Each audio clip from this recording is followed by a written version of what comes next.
পথলিপাৰৰ অঞ্চলত কেইবাটাও অঞ্চলত অসম অৰুণাচল সীমান্তৰ বিবাদমান ভূমি বেচা কিনা হৈ থকাৰ ক্ষোভ প্ৰকাশ কৰিছে AJYCP।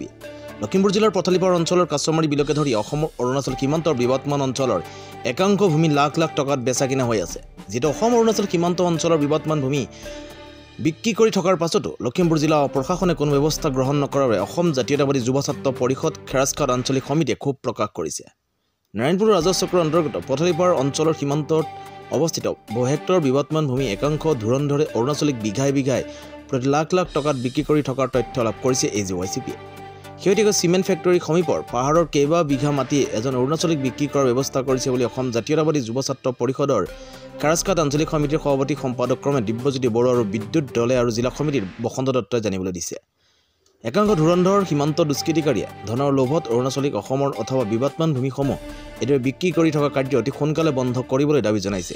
এই ক্ষেত্ৰত লখিমপুৰ জিলা আয়ুক্তক উচিত ব্যৱস্থা গ্ৰহণ কৰিবলৈ দাবী জনাইছে সীমান্ত সুৰক্ষা সমিতি আৰু অসম জাতীয়তাবাদী যুৱ ছাত্ৰ পৰিষদ। এটা কথা জানে, আজিলৈকে অসম অৰুণাচলৰ সীমা নিৰ্ধাৰণ হোৱা নাই। আমি যে আমাৰ পথালি পাহাৰ খেৰাজঘাট আঞ্চলিকখনো এটা সীমাতে অৱস্থিত কৰা এখন আঞ্চলিক সমিতি। আমি বিভিন্ন সময়ত আমি গম পাই আহিছোঁ যে অসম অৰুণাচলৰ মাজত যিখিনি পলিটিকেল এলেকা ডিছপুটেড এলেকা আছে, সেই এলেকাৰ মাটিখিনি কিছুমান দুষ্কৃতিকাৰীয়ে কিনা বেচাৰ নিচিনা এটা কৰ্মত লিপ্ত হৈছে।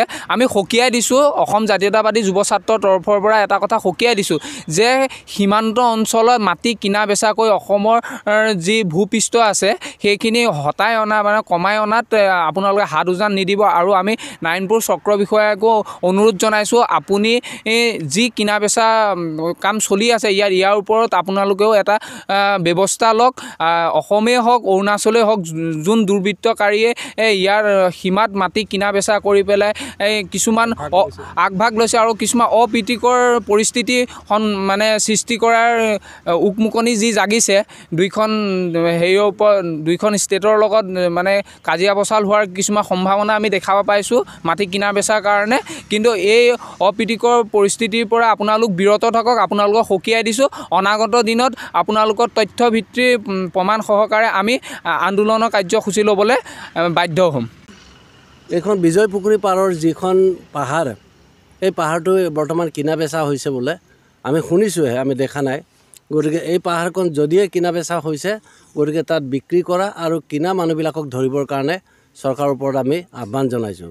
আৰু এইটো যদি আমি প্ৰতিৰোধ নকৰে তেতিয়াহ'লে ইয়াত মানে ভয়ানক এটা পৰিস্থিতিৰ উদ্ভৱ হ'ব। আৰু যেনেকৈ কাছমাৰী বিল শেষ হ'ল, লাষ্টত গৈ আমাৰ অসমৰ মানে সীমান্ত এলেকাত বহি থকা মানুহবিলাক এইবিলাকো শেষ হৈ যাব, মানে ৰাজআলিখনো মানে গুচি যাব। এতিয়া লিখা মাছে যিটো ভূমাফিয়াত মানে আৰম্ভ কৰি কিনে এতিয়া ইতিমধ্যে পেঞ্চিং কাছমাৰী বিলৰ বুকুত দি দিলে। তেওঁ বিলটো পুতিলে, পুতাৰ পিছত আকৌ তাৰ ওপৰতে আকৌ এতিয়া পেঞ্চিং দিছে, তাতো কিনা বেচা হৈছে বুলি আমি জনা গৈছে। গতিকে ইমানেই আমি চৰকাৰৰ ওচৰত মুখ্যমন্ত্ৰীলৈ আহ্বান জনাইছোঁ যে আমি তীব্ৰতৰ আন্দোলন নকৰালৈকে তেওঁলোকে কামটো নকৰিব নেকি। গতিকে তেওঁলোকক 10 দিনৰ ভিতৰত যদি সেই কামটো তেওঁলোকে চাই মেলি কামটো নকৰে, তেতিয়াহ'লে আমি যুৱ ছাত্ৰ পৰিষদৰ লগত মানে সীমান্ত সুৰক্ষা সমিতি আমি ঐক্যবদ্ধ হৈ কিনে এটা সংগ্ৰাম কৰিবলৈ ইতিমধ্যে আমি সাজু হৈছোঁ। আমি যো-জা কৰিছোঁ আৰু বিভিন্ন দল সংগঠনকো আমি এই যুৱ ছাত্ৰ পৰিষদৰ বেনাৰৰ তলত ঐক্যবদ্ধ হৈ কিনি এই সীমান্ত এলেকাৰ এই হেৰিৰ কাৰণে আমি সংগ্ৰাম কৰিবৰ কাৰণে সকলোকে আহ্বান জনাইছোঁ।